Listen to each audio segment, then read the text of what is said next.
to the deep shares, the informational shares, we might not need to leave as much space in between if somebody asks a question that's informational.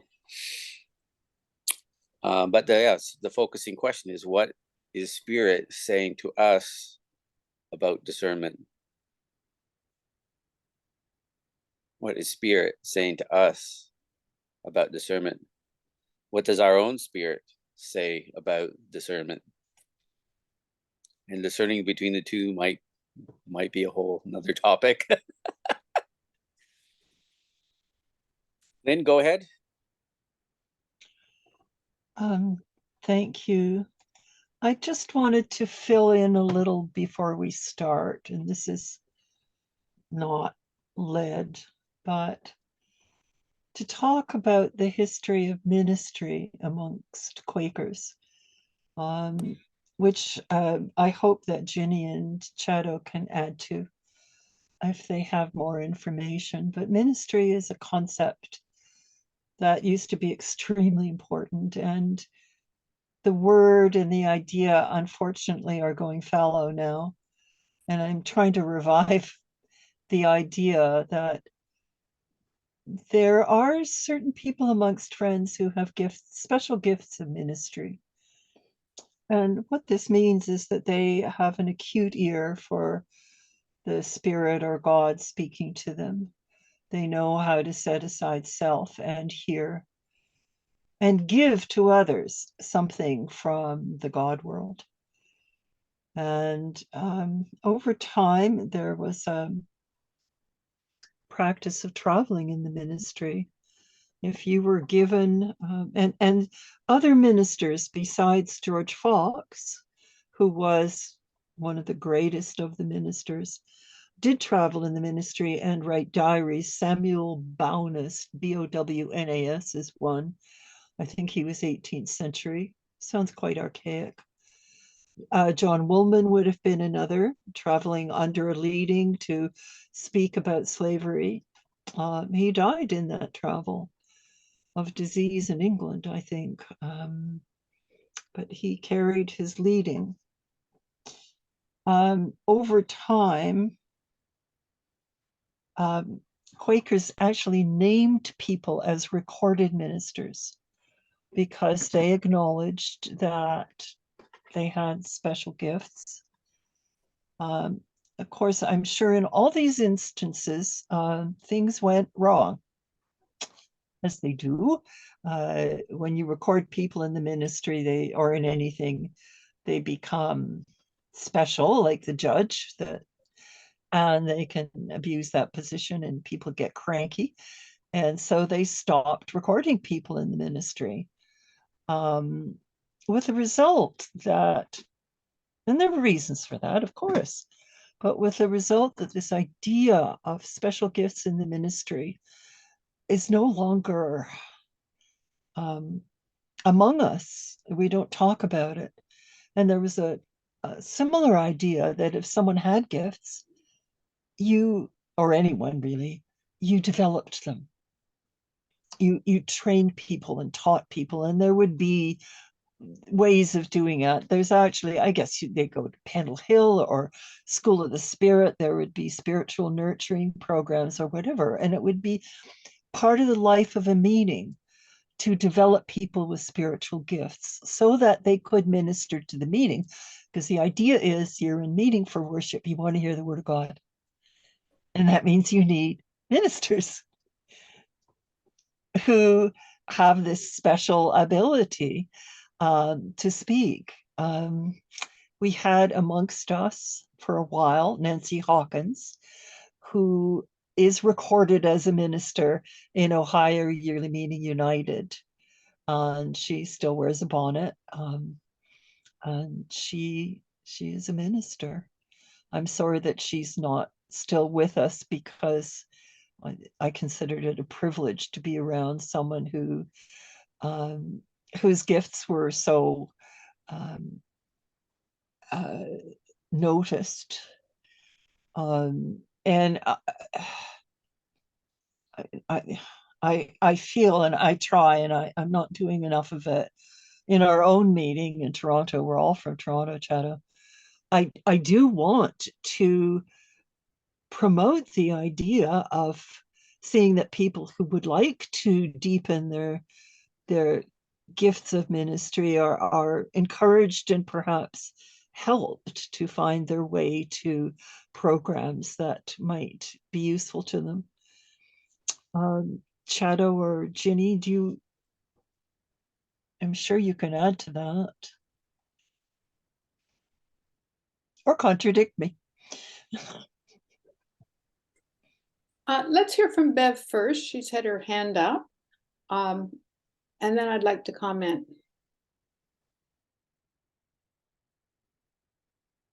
Remember to unmute, Bev. Remember to unmute, Bev. Yeah, it takes me a moment.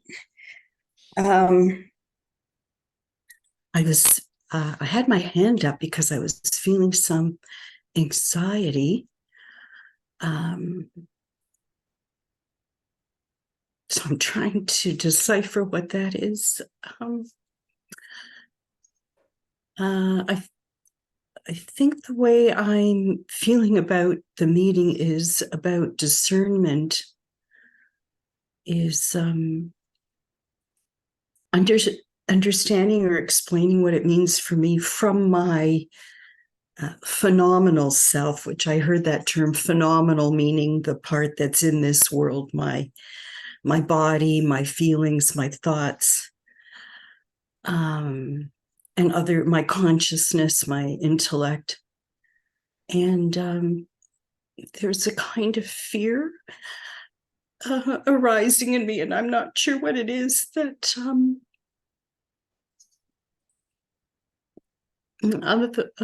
being heard. So I really don't know what's going on, but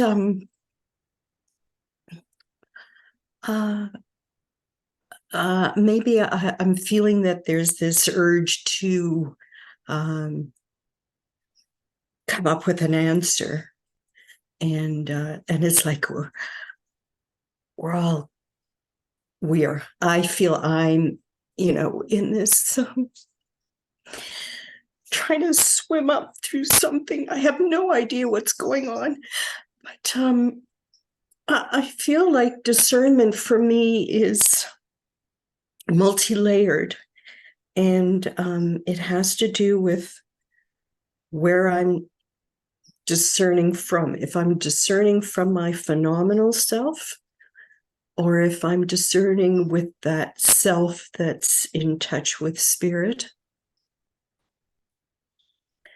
And the more I understand myself, these parts, the more I'm able to discern that in others. And I think of a number of people that have influenced me, and the main thing is being mindful. Mindfulness is at the base of it, which is Thich Nhat Hanh and the mindfulness-based stress reduction course.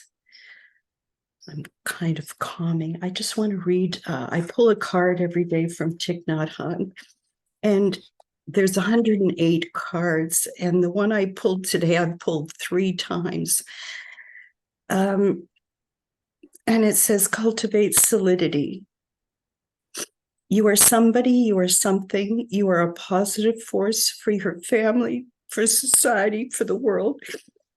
You have to recover yourself to be yourself. You have to become solid again. You can practice solidity in everyday life. Every step, every breath you take should help you become more solid. When you have solidity, freedom is there too. And this for me relates to discernment, because if I'm in a state like I'm in now, I am not able to be calm and mindful to discern what's going on. And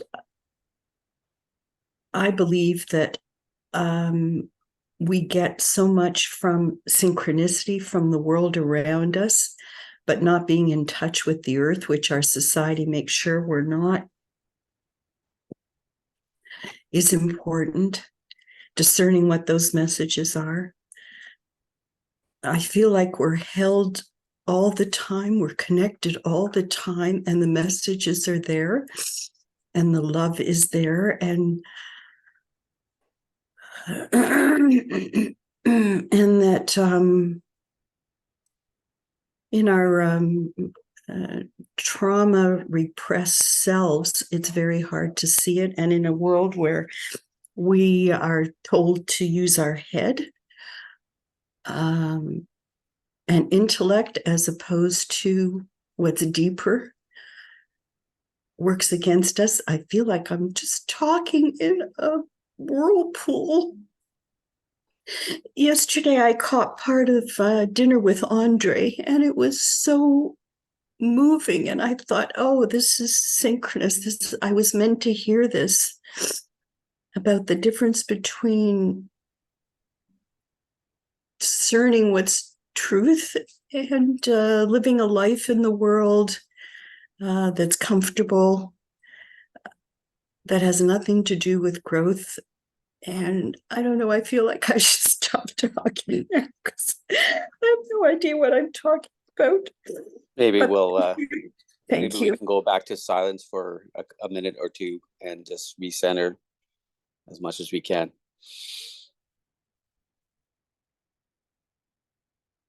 And that's okay when we need to do that.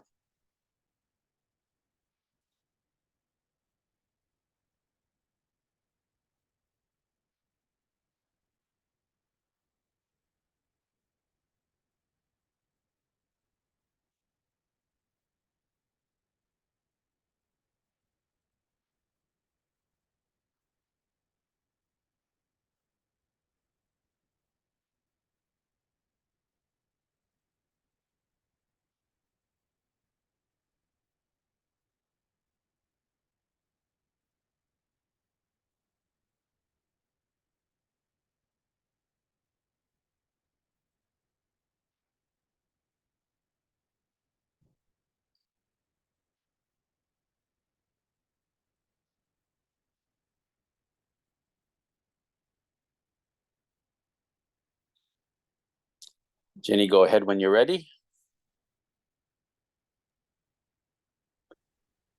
Thank you for sharing.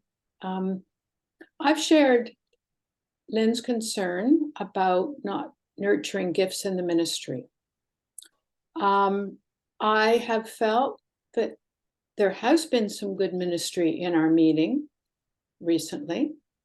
And thank you, Yuan Chun, for your ministry a couple of weeks ago. We do have somebody who's gifted in the ministry in our meeting. And I think there are two things that he has. He does have training. He's an ordained minister. I think also that Spirit has moved him in courageous directions in his life. And I think to be open to Spirit, I think we have to be willing to hear it.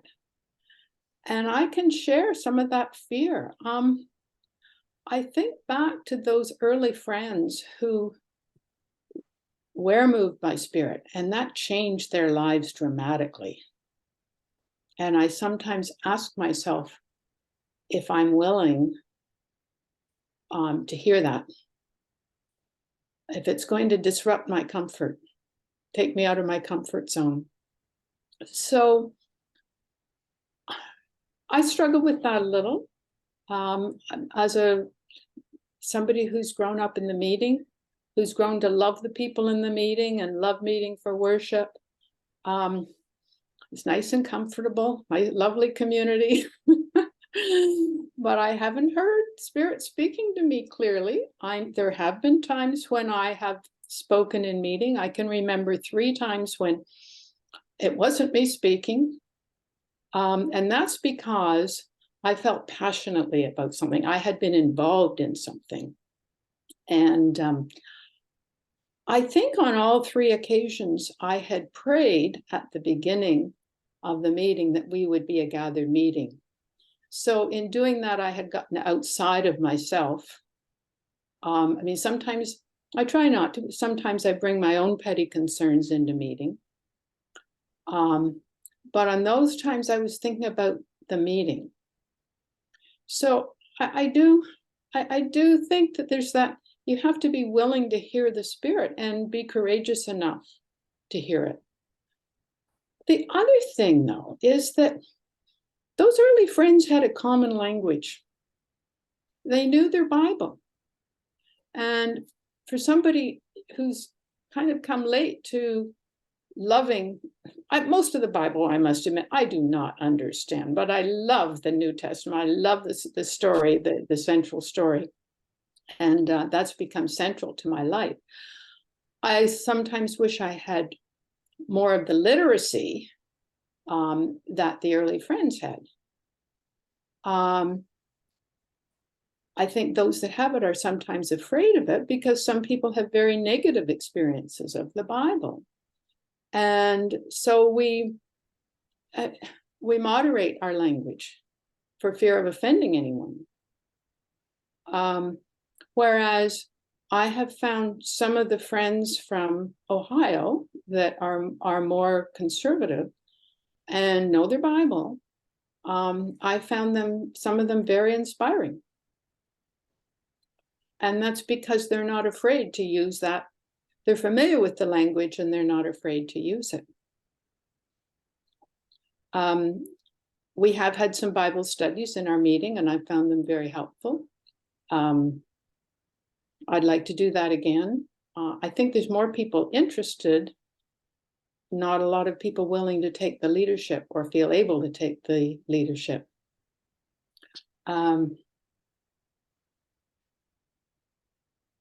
Yeah, that's all for now.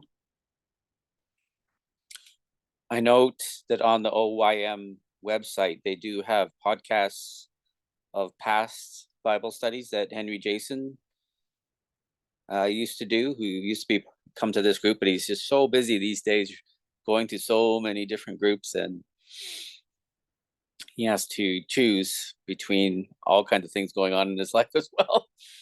But he will be starting up another Bible study on Monday evenings soon, this coming month. He says he's starting it up, so we'll see when that comes to be, right? Because it's been long promised, but he's been running so many different groups and book studies and stuff. But yeah, so there are podcasts on their websites for those who are willing to listen to them, and they're recorded. Stillwater from OYM does a Bible study every Sunday morning for those who are Zoom attenders that I do attend too. And that's what time is that at? Anyway, so I do attend that every week, and there's a number of attenders. It's usually pretty good. And again, it's more of a reflection orientation and listening from the Spirit orientation than it is a scholarly approach, which I don't appreciate as much. I was in evangelicalism for 25 years, Christian evangelicalism, and I'm not interested in listening to sermons and intellects very much. I'm looking for the Spirit, what the Spirit is saying through people, and what their Spirit is saying as well as a secondary thing. But I do have this hierarchy of what I think is beneficial in our lives. And the early friends very much were, in my opinion, and hopefully I'm not projecting onto them too much, but I hear it in what they say and what they write. They were very concerned to be moving by and from the Spirit, and not by their own intellect or by university educated ministry kind of thing and intellect, theology. And so I think that empowered them to a great degree, right? You talk about willingness, Jenny, and I think that is definitely a key thing. But even if we're willing to be made willing, that is enough that God could work with that, right? I'm not willing, I don't want to do it, but I'm willing to be made willing if you make me so. And that openness to the Spirit is definitely key for me. And I think it is what I do try to accomplish a lot during worship meetings that I attend around the world, is have that openness to Spirit. Is, if you want to say something through me, you can. If you don't want to, you don't want to, right? And it's funny how, as human beings, different Quaker groups will put different rules around how you share. And so one of the advices that I hear at OYM, and I thought it was a pretty good advice, right, was do not add or subtract any of your own explanations to what God is saying through you. And I like that, right? And express that. And then the very next meeting that I went to, God added his own explanation to the words that were coming through me. So I laughed how he just superseded the rule that we might want to set up and follow for ourselves, that he's not subject to any of the rules. And that, our faithfulness to what he wants to say through us is paramount, and the purity of it, right? Do not add or subtract. So an example of me wanting to subtract lately was, he said something at the beginning and then he repeated it at the end. And I said, well, you already said that, so I don't need to say it again, right? But so I was being resistive to him repeating stuff, which is, or people have heard this a million times already. They don't need to hear it again, And so God was going out of his way to give me words that were repetitive and things that I put in that category. Oh, people already know, So, so the beginning of one meeting was, I love you, I love you, I love you, I love you. It's like 4 repeats, kind of thing. I was just, oh my gosh, doesn't everybody already know this? Isn't this old and trite and whatever? But no, people need to hear it over and over again, because we get into self-doubt and self-condemnation and self whatever.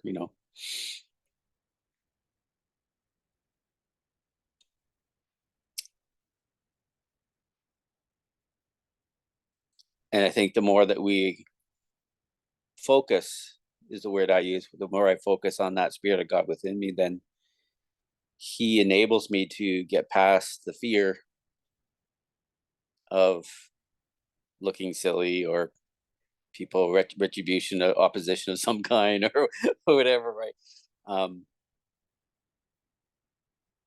Because or the self-doubt, because I think that is very common to all of us, unless you're a complete narcissist, and then it's just hidden, that we go through moments of self-doubt.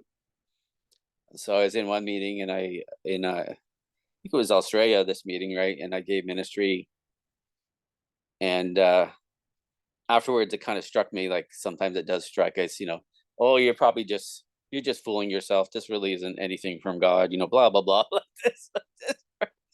And I said, oh God, am I fooling myself, right? And within seconds, someone from the Zoom crowd spoke up, said, and Chado, when you said that, it was like a thump on my chest. There was this physical reaction of truth that responded to truth that was coming through you, kind of thing. And I was like, okay, thank you, God. Because we get into that self-doubt mode way too easily, and it holds back people from trying, or courageously venturing to try to give ministry, if they think they hear something from God that is for the crowd and not just for themselves.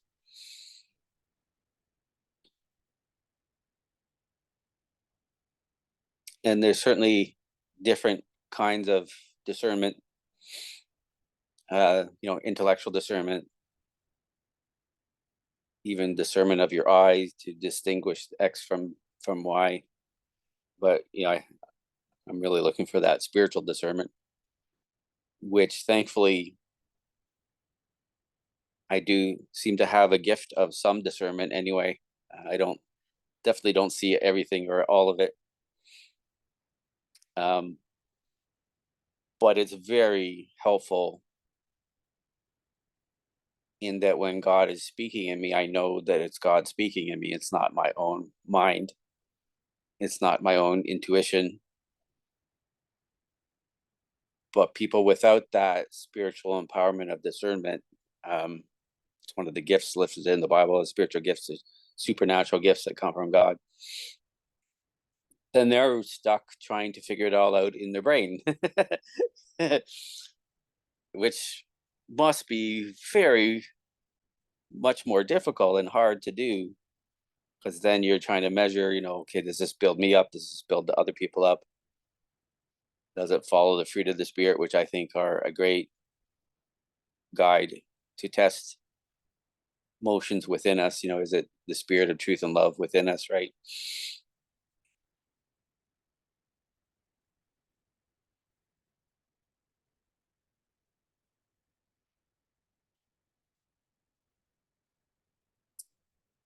And I wished everybody had the gifting that I have and more, because it's just so useful and seemingly necessary to me. But it seemed like the early friends did have it.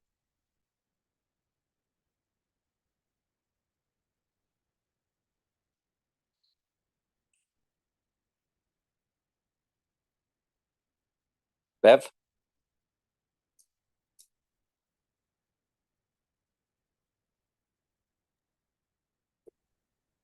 I feel like the very first thing I need to say is that we all can do this because we're here to do it.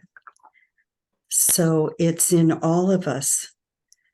And to me, that's the practice. It doesn't matter what culture or language or time, that it's what all of us are here to do. And so I don't see it so much as a specialty, but I do believe there are teachers.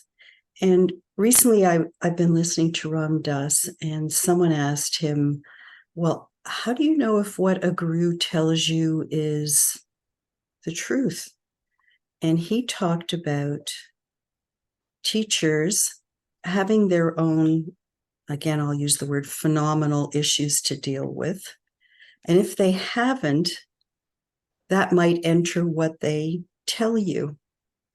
And, we've seen that repeatedly with people that have had that ability to share, and then it becomes twisted when they have the power. And I think of Jonestown and other people.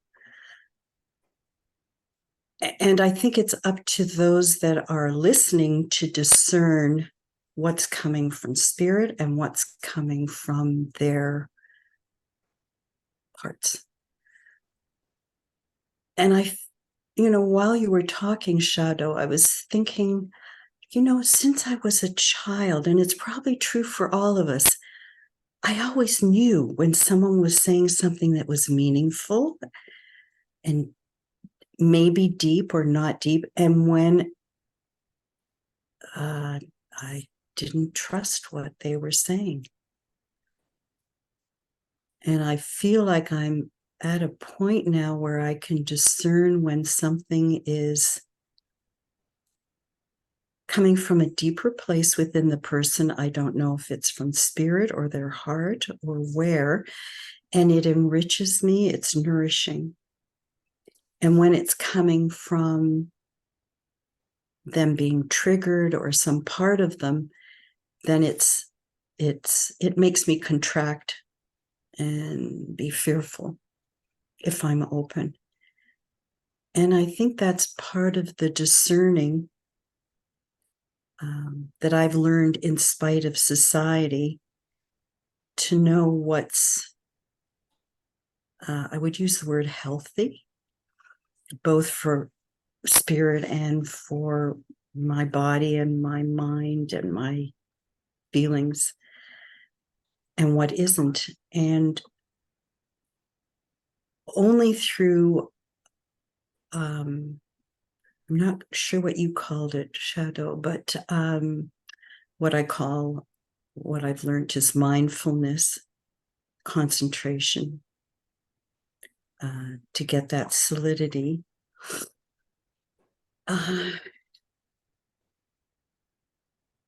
It's just the thoughts coming, how my relationship with people has changed, as well as the people that I relate to.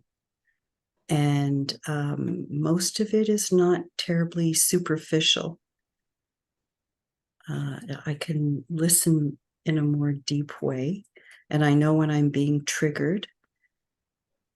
But if someone is speaking from spirit, I never feel triggered. I believe that's true. I always feel that something has been deeply nourished in me.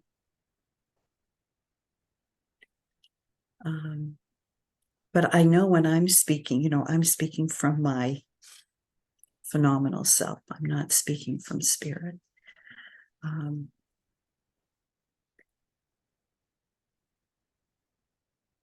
And the same is true of reading things, because of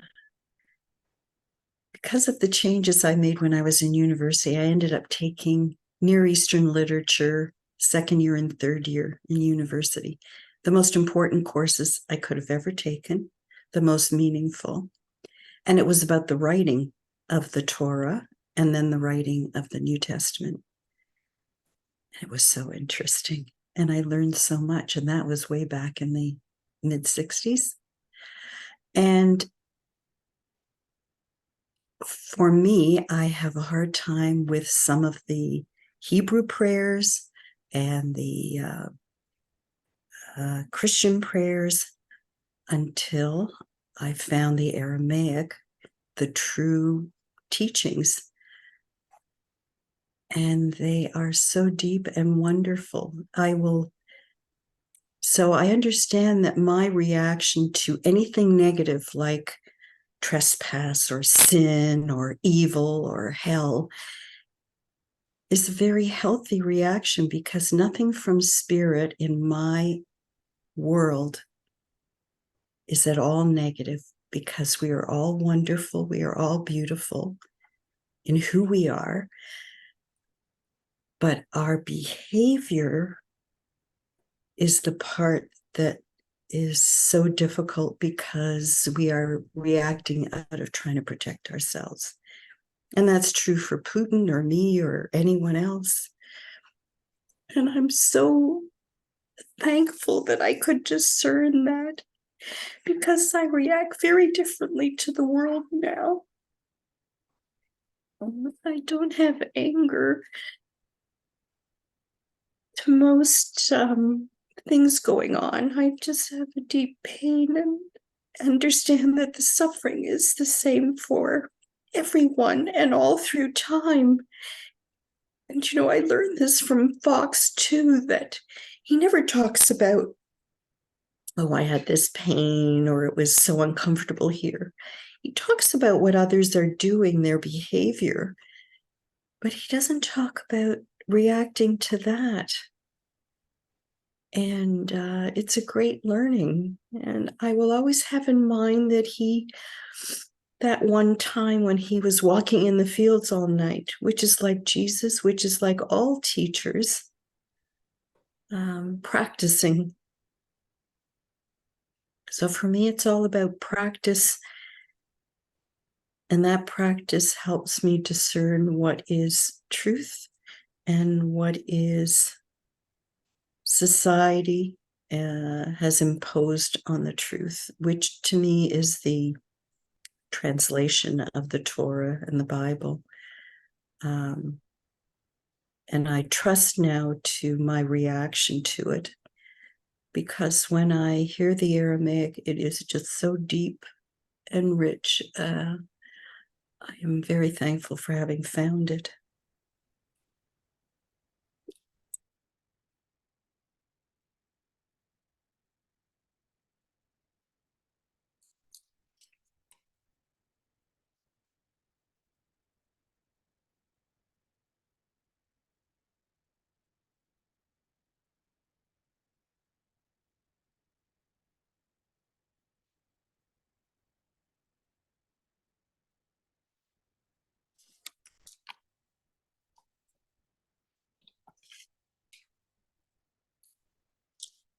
that might be a good question to explore. What helps us discern? What practice we might do that would help us discern? And so Donna, when she wrote in her thoughts on the matter, she says it helps to be silent. It helps to center down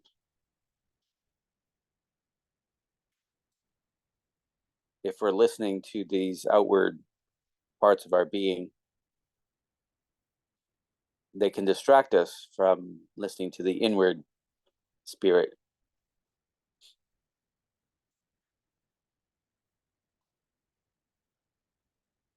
That gives us a knowing and a clarity. And sometimes it involves words and sometimes it doesn't. But she posits maybe it's a gift of knowing from the spirit.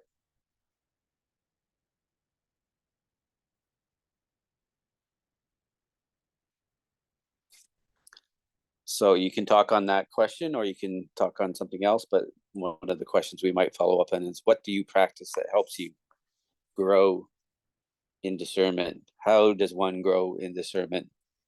In the Old Testament, there was a school of the prophets. And I very much would have liked to sit in on that school to see what they were doing. How are they developing their gifts? As Lynn would say, how are they helping one another grow in their gifts? Go ahead, Lynn.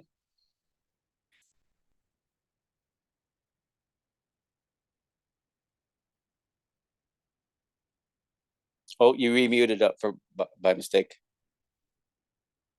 Ginny and I attend business meeting frequently, and I can't discern in business meeting.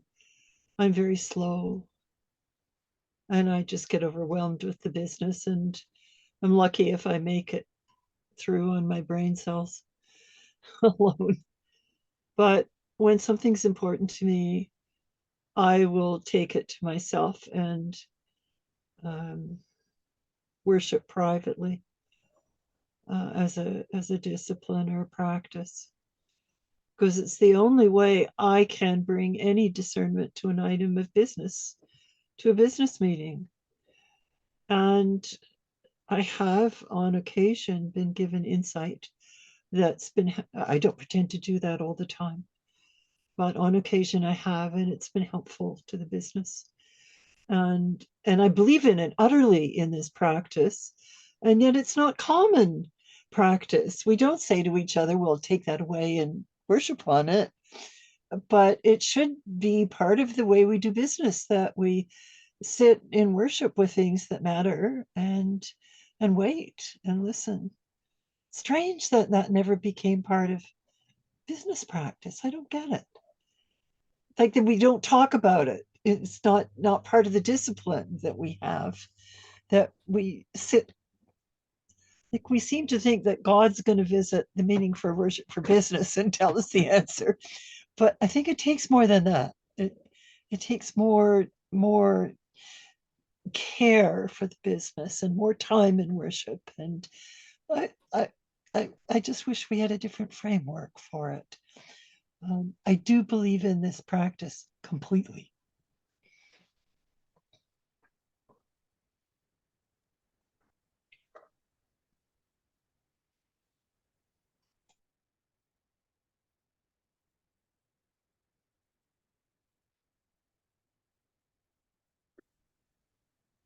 The thing I love about worship is that we never know what will happen. I remember Ursula Franklin talking about that sense of expectancy. We just never know. And I've been doing this for a long time. It's taken me a long time to love meeting for worship. But I think what I love about it is I'm not disciplined. There's no formula. I don't have to follow a formula. I can just enjoy that worship as the Spirit's moving me at the moment. And sometimes it starts with a prayer, very often a prayer of gratitude.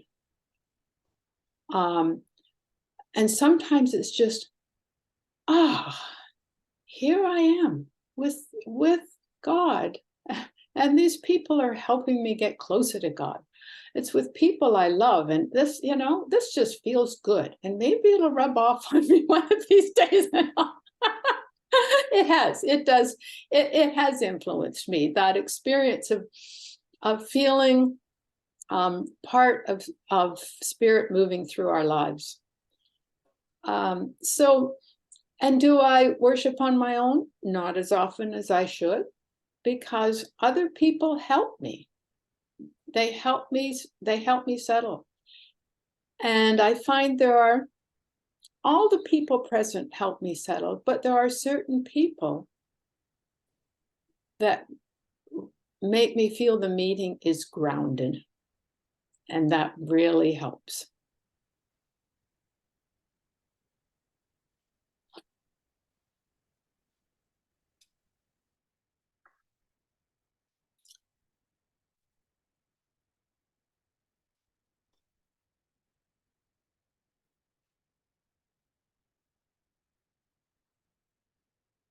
Hopefully I'm not telling tales out of class, as they say, but this really amuses me, is that when Madeline Vacher, who comes to meetings sometimes here, whenever she proclaims in meeting that she's not a minister, God gives her ministry to say.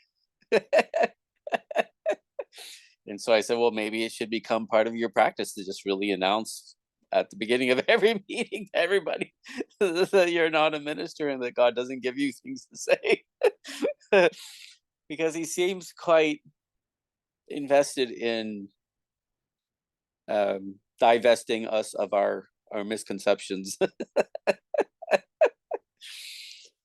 Especially the spoken ones. It seems that when we say, I know when somebody says something to me that isn't truth, even about themselves, there's something in me that rises up and has to say the truth.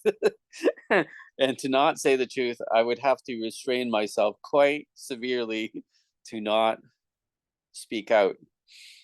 And I'm getting better at that when it's not appropriate. But it's just like, oh no, I can't handle this. If you want to believe that, just don't tell me. I've told people, just don't say it to me, and you can believe whatever you want to believe. But if you say it to me, there's something in me that rises up and must speak truth.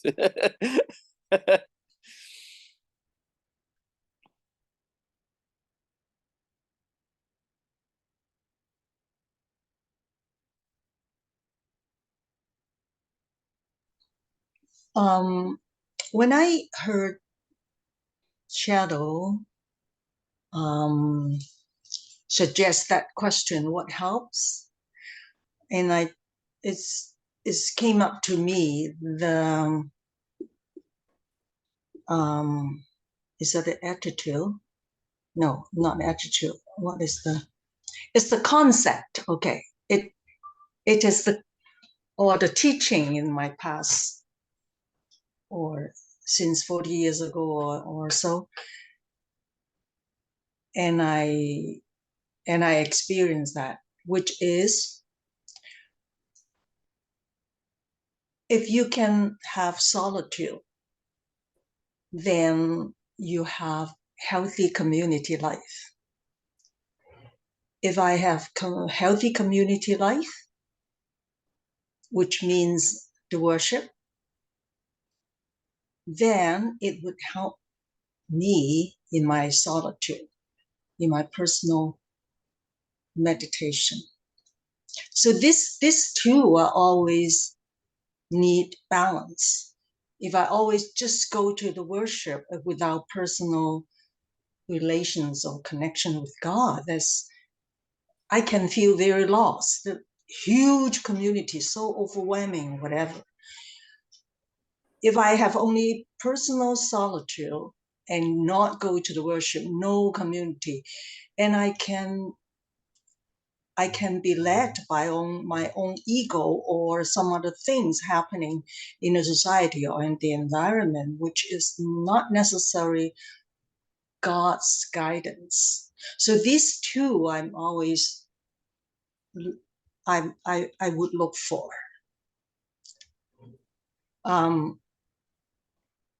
When I studied social work, that was 20 years ago, I graduated from York University in a master program, especially helped me to study the dynamic of power. And now I understand more that those who have theology training, those who are standing the pulpit, holding the Bible, who preach, who give sermon, have more power. And if I know that person has compassion to people, then you sense the sermon. What is it? But people who can be abusive to the people around him and who has power, and it can be very damaging. I was graduating in Hong Kong, the theology in master degree of Christian studies in China, theology of CG, China graduate CGST school. I forget the long name. Sorry, it's the theology I before I got married. And then I became a church pastor for 2 or 3 years until I got married. And my husband became church pastor, and so on. That's my history, my background. However, now when I hear the teaching from the seminary head, I knew him very well when I was at university. I graduated from Chinese University, and he graduated from Hong Kong University. And we're the same age, but he now retired from, he's the head of that theology. I was student before he became, anyway, that's the long story. But when I heard that in a YouTube, he said, LGBT is a sin. No debate. Nothing needs to be debated or discussed. It's very clear in the Bible. And what the powerful person who has power and say that very clearly to everybody. 98% of the people who don't think, just believe he's the head of the seminary. And then he is right. He is the truth. And now I can discern, because I York University is not a religion, it's not seminary. However, it empowered me how to analyze what is happening in this world, my relations with my husband, my children, and the people around me in the church. So if you ask me how to discern God's will, or how to, yes, it's the Bible is important to me. The community is important to me, and the personal moving continuously, if a consistent message, guidance, calling is continued, then these 3 factors, I always check it. I don't, it's not a checklist, but I think it's automatically, naturally, I follow this path. So I feel very grateful. 8 years ago, God gave me a community in Quaker. When I see so much damage in evangelical church, that something I really want some people to walk with me and talk, But even I say one or two sentences, and then people say this is not right. Don't think like this. So I can only pray in my own personal prayer. And I ask God, God, give me one lesbian. Give me one person who is a friend so I can learn from her. Very genuine, very authentic prayer to God. Unfortunately, God answered my prayer beyond my prayer, not only one, but so many. God gave me so many LGBT friends and even families. And it is the family members, that's the secret in my family, that changed my life. So when you call community, if the whole evangelical church community that I grew up, 30 years already, 40 years, 17 years old, I was converted. Maybe I didn't use the word convinced. I don't know if it's equal or not, but I was converted, baptized when I was 17. So it's 20 years ago, I started to question evangelical church because of this experience. So when you say community, it's very careful to choose community and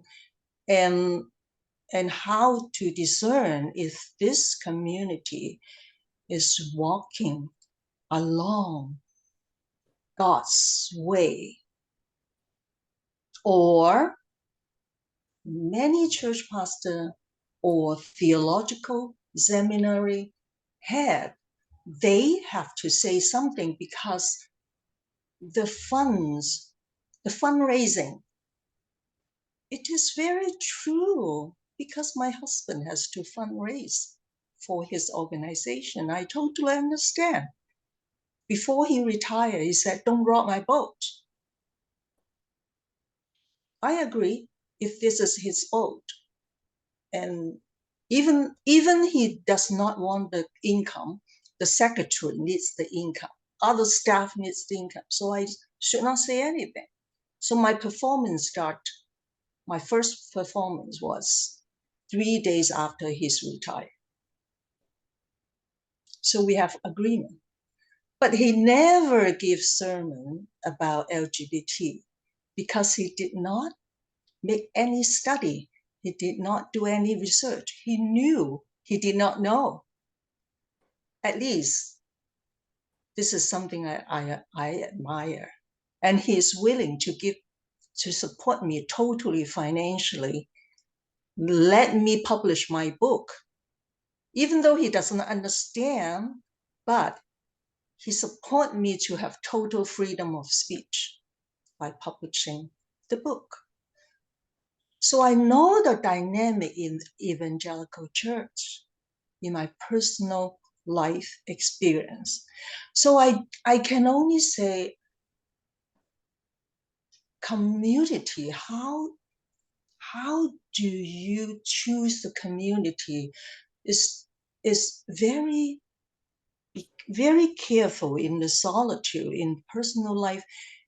When I go there, I come home and I ask questions, I come home and I sense the whole community, people I know, what they are doing, and when I share, how do they react? Or not they and I, but we gradually become we are doing something together. So this is so go back to my original personal sharing is the solitude and the community. It has to be balanced and continue to learn. And then you're right. So Gina mentioned unexpected. There's something unexpected, something new, and don't know what happened tomorrow. But one thing is very, very sure is Holy Spirit is just with us. This is the most important trust that we can rely on. So this is my belief now. But I'm very interested always whenever I have, because I'm not Quaker. And I'm very interested in George Fox. How did he come up the idea that no, we don't want to change church, the rules that I have to follow. We wait upon the lights. This is so amazing. This is the history. For me, it's missing for me. The unprogrammed worship is totally new for me. It's totally new. But I experienced in this 8 years, this is so amazing. So I can only live like this for now. I won't go back to those those damaging community. So anyway, yeah, thank you for listening.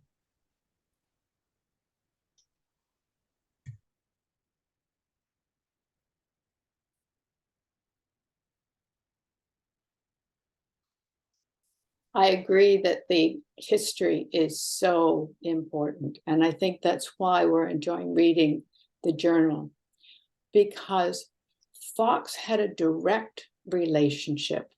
He had an opening, a direct relationship with God, where he heard that there is one Christ that can speak to thy condition. Now, not everybody relate to that language, but there was a direct experience, personal relationship with God. And he realized he did not need any intermediaries. He didn't need any scholars or ministers. There was that direct relationship. And it's hard to find a community where we're all seeking that together. And it can happen in Quakers. We get caught up in our own ideology and politics. It can happen in any community. But I think it helps if we understand what was the beginning of our parting with the established church.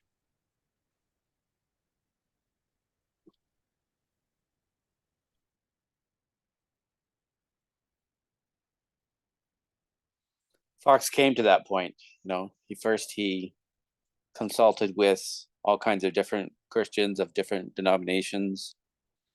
He went to go speak and listen to those who had the greatest reputation to being godly or connected to God. And he found that they weren't very much.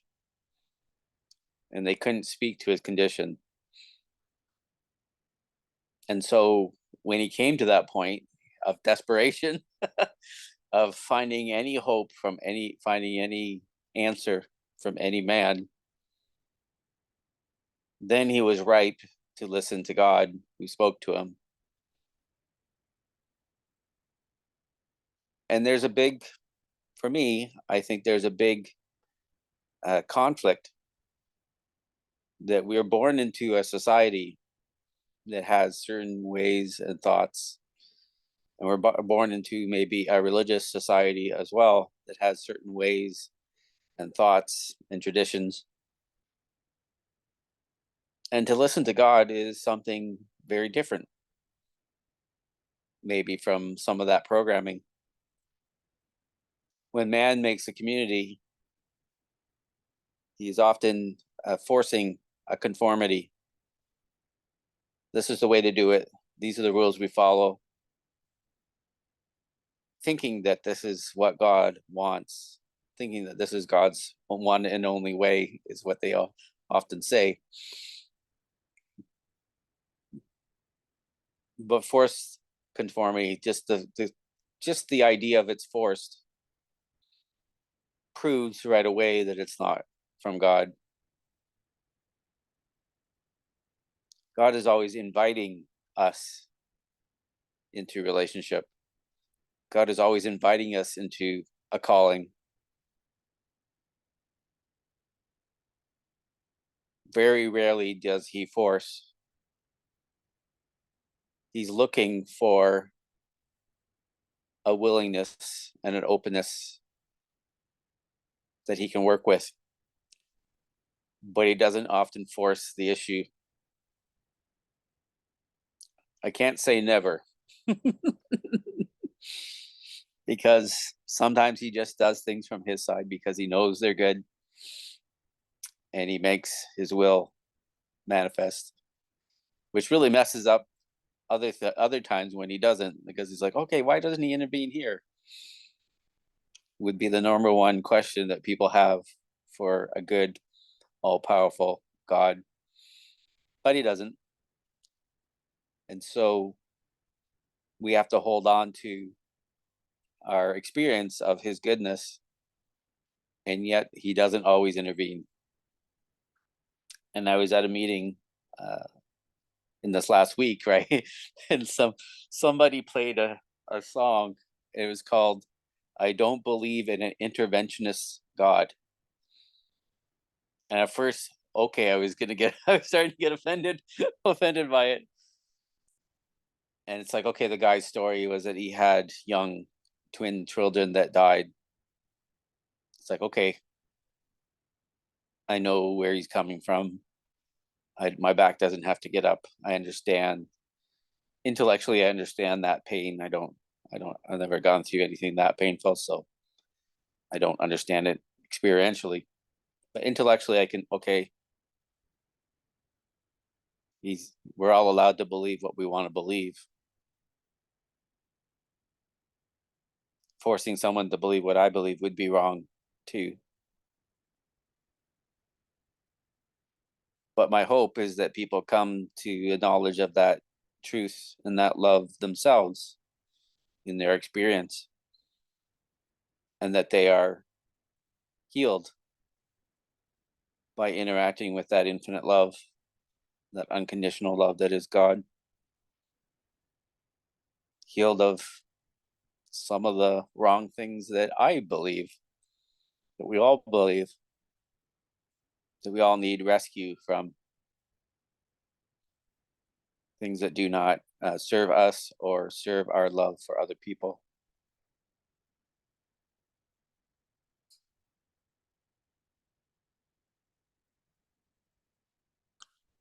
And so that's the great equalizer, even though I know certain things from experience. I also know how I fall short of loving other people, how much I need rescue myself in all the ways that I don't know, which far outweigh the few small things that I do know. But knowing that infinite unconditional love of God that extends towards all people and things, the whole cosmos, that seems like a good foundation to extend love to all people and things and all of creation.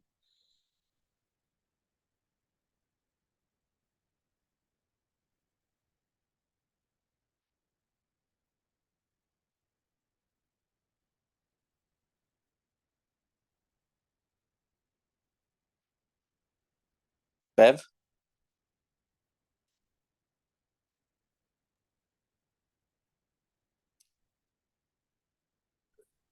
For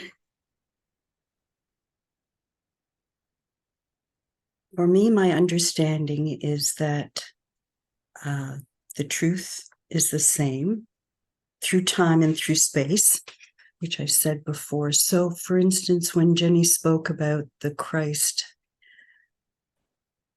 for me, I hear Buddha mind.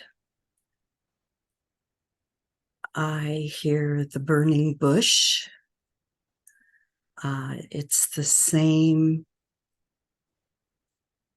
power or event that occurs in all different places, all different times, and restricting it to a particular way of naming it and then saying everyone else is wrong is what religion to me has done to keep us chained to our society.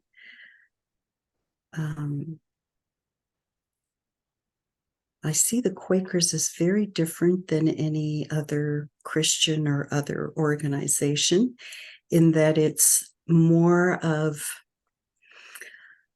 the real way of being in the world, and a true attempt to be the way we're meant to be in the world, with restrictions because of language, which I think holds back. For me, Jesus was living in a time, and it's helped me reading a murder in Armageddon by Neil Douglas Klotz, because you get a sense of what his life was like and what life was like at his time. And it was very tribal, and it was very indigenous. And he was speaking to the people just the way George Fox did, just the way most, speaking to the powers that be is a whole different thing, like Joan of Arc did. That's very different. But I think all these teachers through time, from their very indigenous roots, have tried to teach us the practice.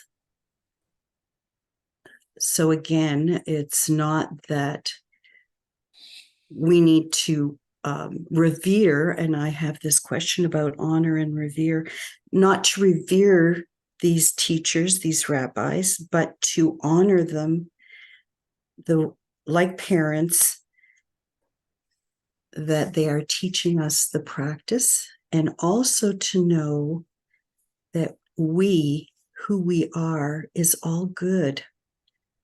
And I've spoken before how if someone says something that puts themselves down, I think, oh, that's so painful. It's just society working on you. It's your parts. It's your phenomenal self speaking. We should see, there I go. Just to have that deep love for ourselves, then we can have it for everyone else and for everything else. And to know that spirit is there all the time. If we could feel connected to the earth the way our indigenous roots did, the way indigenous can teach us today, that connectedness is there all the time. It's our discerning of it. It's our ability to open to it in all ways, from our heart, from our parts, and that the healing, I know for myself doing internal family systems now, it's the self, that part that's connected to spirit, that has these qualities. Richard Schwartz talks about these 6 or 8 C qualities, like courage, compassion. I can't remember them all, but I know when I'm feeling that, when I'm doing the work, because we need to heal ourselves. Everything has to be done in this phenomenal life. We need to do it, and we can do it with the 3 jewels, which is there in all practices, is community, the teacher, and the exemplar, and the teachings. But it's having the true teachings, not what's been changed by those that want power. And I think the practice is there, and it's there in Quaker practice, is the silence. Whatever word you call it, mindfulness, or stilling all the voices within so that one voice can come through. But it's up to each of us individually. Nothing will be forced on it. That's the amazing thing for me about spirit, is it's there for the taking. And we've learned through society and our traumas, that's the suffering. And it's there for a reason, that we can have the courage to discern that the truth is just there all the time. And for me, it's I need community, but more and more I'm feeling safer to do it on my own, is to be in that still place. There's a program called Still Point, to be in that still place where you can just be and have presence. And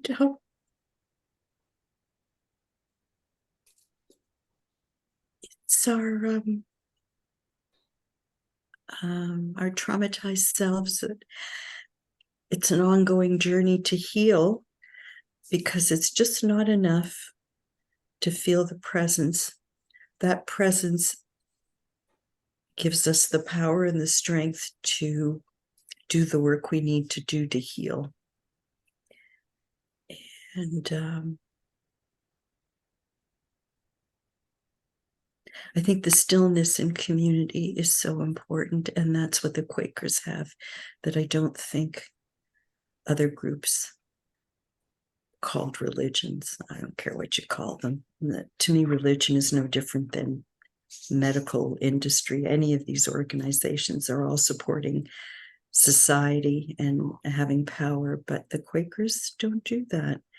And I might not call myself a Quaker, but I feel part of the community because of its practice, and how meaningful that is, the community and the practice of stillness, to be able to discern and to be in that place of receiving.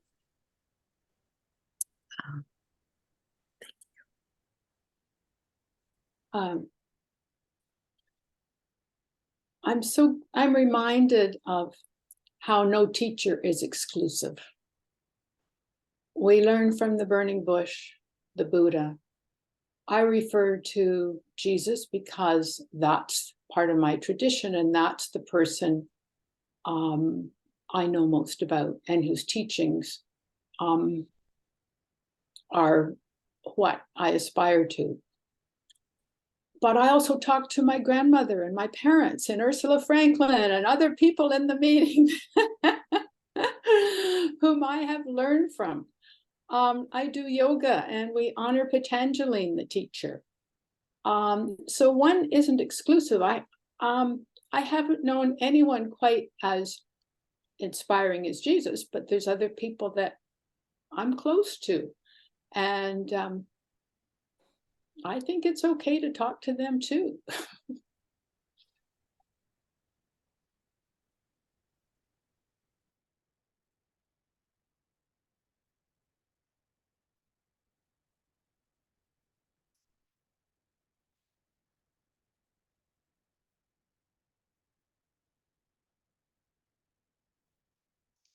I find myself being more of a purist in that way, maybe because I do have that gift of discernment,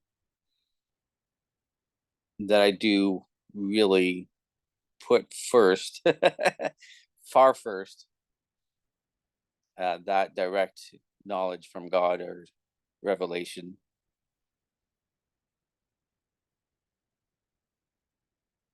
But there'll be sometimes at a meeting where I'll say, okay, I need to hear you say something on this subject through somebody else's mouth. And it's funny how he does answer that prayer. And I take note of the people through whom he does. Not that I become their followers, but when they speak, and if they have that proven track record, I think someone was mentioning about God speaking through somebody and having a proven track record. when they speak, I listen more carefully. Not that I'm not listening through other people, even whoever they may be from any walk of life. But when they speak, it's like, okay, this person has a proven track record of having God speak through them. They get extra attention. But truth is just taught and not caught or experienced. Sometimes it doesn't go very deep, It's just programming. And I'm not really interested in programming or hearing people's programming. I want to know what's gone deep into their spirit. What's their appreciation of what the Spirit is saying or doing in them?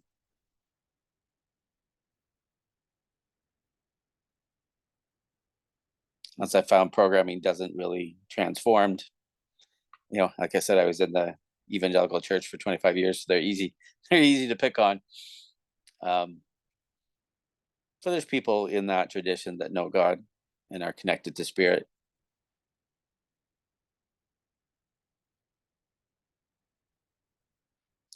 For me, there's always, because I was in those communities, there has always been a very large conflict or difference between what Spirit says and what they say.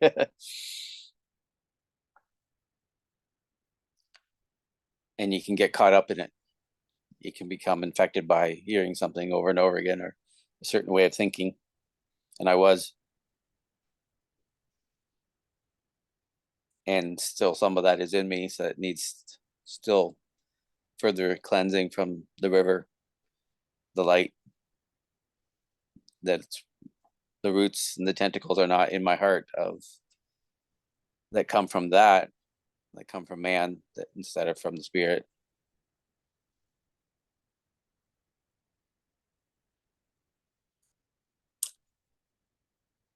And it's always, people, somebody was talking about John Woolman before meeting him. It's like he continuously prayed that he would be moved by Spirit instead of by what the community might want or program him or pressure him to be, that he would be faithful to how Spirit moved within him and through him.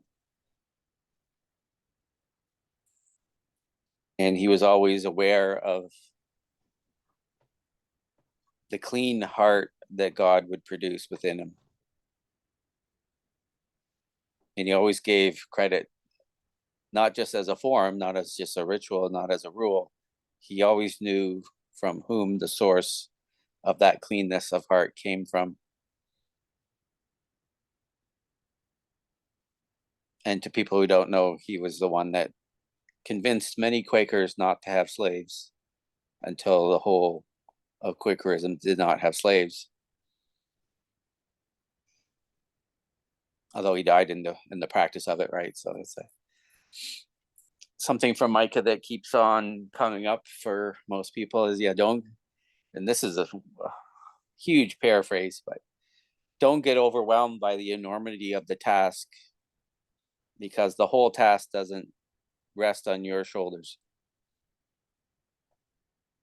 John Woolman, Woolman.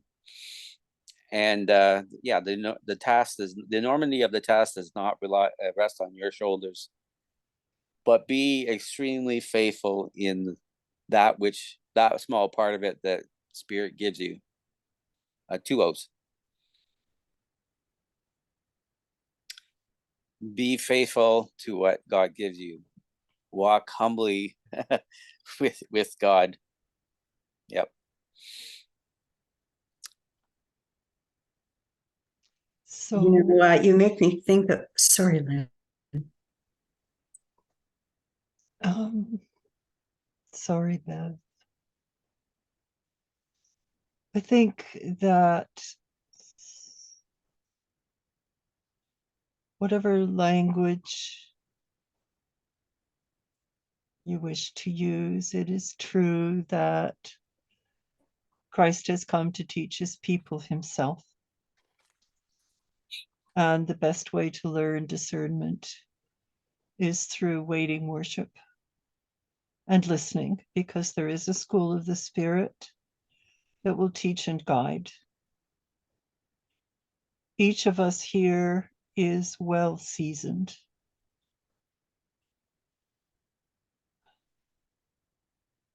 Has some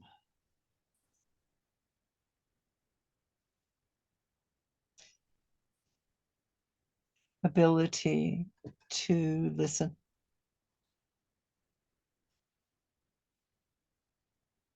If that is what I call a gift of ministry, and it may be simply that,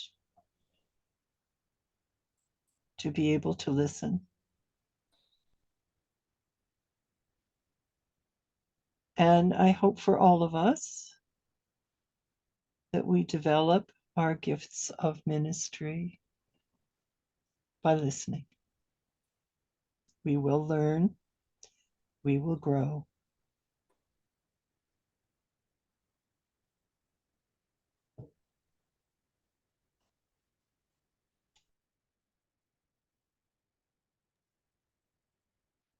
I think it's very similar to what Lynn is saying, what I was thinking while Shadow was talking, and I felt this, I feel good now. I feel, yeah, it's changed over. Our discussion is the saints in the Catholic Church. Each of those people spent their time in silence, and what they had to say went completely against the church, and they were pushed away by the church, except to the point where others felt so moved by them that the church had to accept them and made them saints. And then probably twisted their words, but that's not the point. The point is that they just did their little bit. Like Lynn said, we each have to do our own listening. And I know for me, the voices, oh my God, as a teacher, it's like having all these classes in my head and all these students all the time. It's so energy draining, but at least I'm aware of them. And so this other voice can come in when I can get them to all kind of settle and take care of them and hear the voice. And the saints have done that. And I believe they're all saying the same thing, which is what you've been saying today, is, this silence. I have a quote somewhere and I don't remember it, but whoever it was basically said the one thing that is the center of making these changes and becoming ourselves is silence. And it's the one thing we have the hardest time with. So I'm very thankful because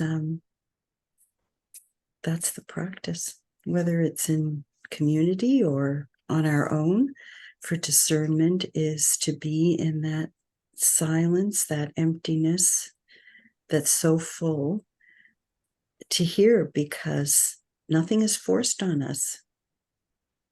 It's our choice.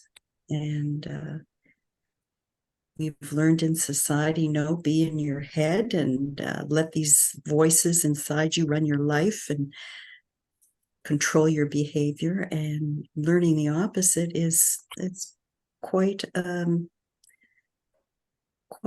lot of work and quite an adventure. And to me, that's getting on the path and ripening, as Jesus would say, coming back on the path and ripening.